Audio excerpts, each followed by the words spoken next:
Hello বন্ধুরা, আসসালামু আলাইকুম সবাইকে। তোমরা সবাই কেমন আছো? আমি আলহামদুলিল্লাহ ভালো আছি। Welcome to my new blog. আজকে তোমাদের সাথে বৈশাখী মেলার একটি ব্লগ শেয়ার করব। সবাইকে শুভ নববর্ষ। আসলে অনেক বছর ধরে কোনো মেলায় যাওয়া হয় না। ছোটো সময় সবসময় মেলায় যেতাম, তো এখন বড় হয়ে আর যাওয়া হয় না।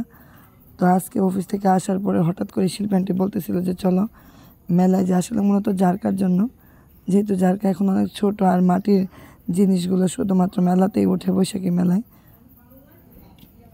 তো বলতেছিল চলো জারকার জন্য গিয়ে কিছু জিনিসপত্র নিয়ে আসি। এটা হচ্ছে পয়লা বৈশাখের পরের দিন, 15 এপ্রিল। সবসময় আমাদের আমলাবো বাজারে বটতলায় হচ্ছে অনেক বড় বৈশাখী মেলা বসে। তবে আগে আরও অনেক বড় হয়ে বসতো। আমরা যখন ছোটো ছিলাম একদম পাহাড়ের মতো উঁচু করে করে এরকম, যাকে বলে একদম টাল দিয়ে তারপরে হচ্ছে মাটির জিনিস রাখতো। তো এখন আসলে এরকম না।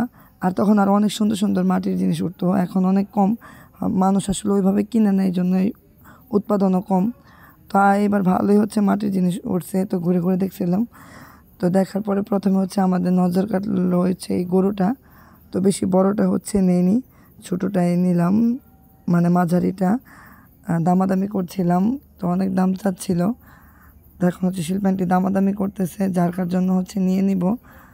আর মূলত এরকম গরু বা হাতি শোপিসের মতো সাজিয়ে রাখতে ভালো লাগে।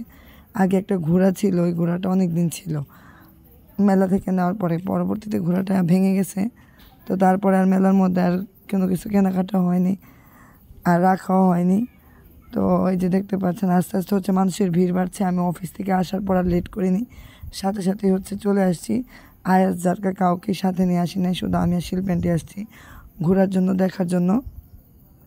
তো দামাদামি করে হচ্ছে এই গরুটা হচ্ছে আমরা নিয়ে নিলাম। গরুটা আসলে অনেক সুন্দর, অনেক ভালো লেগেছে। তো গরু কেনার পর এখন চলে আসলাম ঠুলির দোকানে, মানে মাটির এই পিচ্ছি পিচ্ছি হাড়িগুলোকে হচ্ছে আমরা বলি ঠুলি। তো এই যে মাটির ঠুলি পছন্দ করতেছিলাম জারকার জন্য, পাশাপাশি হচ্ছে আরও অন্য কিছু নেব, একদম সেট মিলিয়ে মাটির ঠুলি, তারপর হচ্ছে কলসি, তারপরে পুতুল, আর হচ্ছে জাজর, কড়াই। আসলে জানি না জাজর তোমরা সবাই চিনো কি না।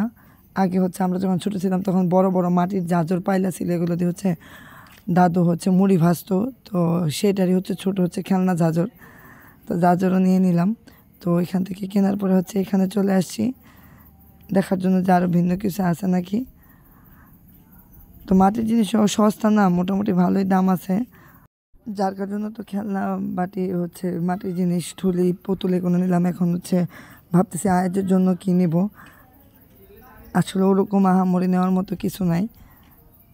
তো এইদিকে হচ্ছে মেয়েদের হচ্ছে কসমেটিক্সের দোকানও আছে, সব রকম দোকানই উঠছে। তবে আগে যেরকম একদম অনেক ভিড় হতো, দোকান ভরপুর থাকতো, এতটা বেশি না, মোটামুটি। আর আমি যেহেতু একটু আগে ভাগে আসছি, মানুষের ভিড়ও কিছুটা কম। তো দেখতে পাচ্ছেন সবাই আসলে মেলাতে এসে যাদের পছন্দ মতো জিনিসই নিতে চাচ্ছে। মূলত আসলে বাচ্চাদের জন্য সবাই আসে বেশিরভাগ সময়। তো ভাবলাম তো আয়ের জন্য কী নিব। তো এদিকে খেলনার দোকানের দিকে আসলাম, দেখি আয়ের জন্য কোন খেলনাটা পছন্দ হয়। তো আয়াজ ওই দিন পিস্তলের কথা বলতেছিল, তো ভাবলাম যে এখান থেকে একটা পিস্তল দেখে নিয়ে নিই। তো জারকার জন্য নিতে হবে, কারণ না হলে আয়াজ হচ্ছে খেলতে পারবে না। আয়াজ একটা জারকা নিয়ে যাবে, আমাদের জারকা মানে অনেক দুষ্ট। তো এই জন্য হচ্ছে দামাদামি করে হচ্ছে 2টা প্লাস্টিকের পিস্তল নিয়ে নিলাম। পিস্তল দুটা ভালোই সুন্দর।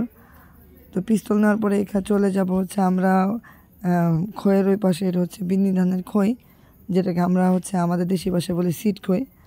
তো সিট খই নিয়ে নেব। সিট খইয়ের সাথে হচ্ছে কিছু মন্ডা নিয়ে নিচ্ছি, বেশি নিচ্ছি না। আসলে বাড়িতে তেমন কেউ সবাই এত মিষ্টি খাবার খায় না, তবুও শখের বর্ষে নিলাম।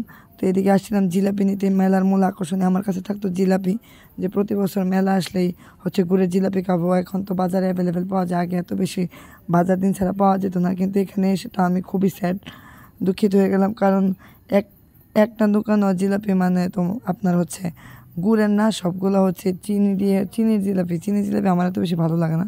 তো এইখানে একটা দোকানে হচ্ছে দেখলাম যে গুড়ের জিলাপি আছে। তো দেখে অন্তত স্বস্তি পেলাম যে কি একটু নিয়ে খাওয়া যাবে। তো এখানে হচ্ছে দামাদামি করতেছিলাম। লাস্ট হচ্ছে ক্লাস 8-এ থাকতে আমি আমলাও মেলায় আসছিলাম, আর আজকে আসলাম। তো অনেক ভালো লাগলো বন্ধুরা। কারা কারা তোমরা বৈশাখী মেলায় গিয়েছো অবশ্যই জানাবে, শেয়ার করবে। আর ব্লগটি ভালো লাগলে লাইক কমেন্ট শেয়ার করে দেবে। আল্লাহ হাফেজ।